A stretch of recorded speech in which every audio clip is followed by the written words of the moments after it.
कहते हैं इंसान की फितरत का पता दो ही जगहों पर चलता है, या तो मुसीबत में या फिर शादी के बफे काउंटर पर। अमरोहा के हसनपुर में जो हुआ उसने साबित कर दिया कि हम भले ही चांद पर घर बनाने की सोच रहे हों, लेकिन हमारी रूह आज भी चिकन लेग पीस के इर्द गिर्द भटक रही है। वाकया कुछ यूं है कि हैवतपुर बंजारे से एक बारात पूरे गाजे वाजे के साथ हसनपुर आई थी। दूल्हा घोड़ी पर था, सपने हजारों थे। निकाह मुकम्मल हुआ, दुआएं दी गईं और फिर बारी आई उस लम्हे की जिसके लिए आधी बारात बिन बुलाए भी आती है।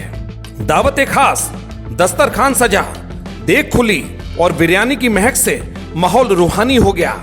लेकिन तभी एक महापुरुष की नजर अपनी प्लेट पर पड़ी। मानो उसकी दुनिया उजड़ गई, कायनात बिखर गई, क्योंकि उस बिरयानी के समंदर में चावल तो थे मगर लेग पीस रूपी टापू गायब था। उस मेहमान के लिए सिर्फ एक लेग पीस नहीं था, उसकी प्रतिष्ठा, खानदान की इज्जत, उसके अस्तित्व का सवाल था। मुझे लेग पीस क्यों नहीं मिला? यह सवाल बारात घर की दीवारों से टकराकर गूंजने लगा।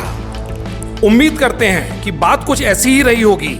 मेहमान बोले होंगे, अरे भाई इस बिरयानी में टांग कहाँ है? तो कैटरर की आवाज आई होगी, सर मुर्गे की तो दो ही टांगे होती हैं जो पहले वालों को मिल गई हैं। तो मेहमान बोला होगा, तो क्या हम यहाँ शाकाहारी बनने आए हैं? लाओ कहीं से भी टांगे लेकर आओ, लेकिन मुझे टांग चाहिए। बस फिर क्या था, बात ईगो पर आ गई।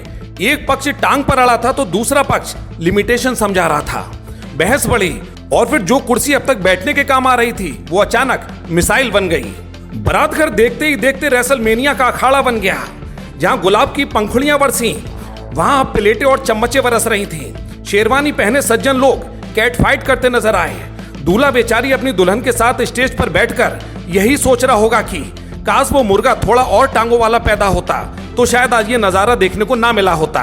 भगदड़ मच गई, महिलाएं बच्चों को संभाल नहीं थी और कुछ समझदार लोग इस हंगामे के बीच भी पतीले से लेग पीस ढूंढने की कोशिश कर रहे थे। उनका सोचना था कि जब पिटना ही है तो क्यों ना खाकर पिटें। आखिरकार पुलिस आई, सायरन बजा, तब जाकर पता चला कि लेग पीस से ज्यादा जरूरी अपनी टांगों पर खड़ा रहना है। धन है वह लेग पीस जिसने एक झटके में पूरी शादी की खुशियां मटिया मेट कर दी। इस घटना ने समाज को एक बड़ा संदेश दिया है, शादी में जाएं तो अपनी टांग घर पर छोड़कर ना जाएं, क्योंकि मांगते समय वो टूट भी सकती हैं। शायद आए थे हरि भजन को ओटन लगे कपास, शादी में आए थे लेग पीस को खाने लगे लात। ब्यूरो रिपोर्ट, अमर प्रभात।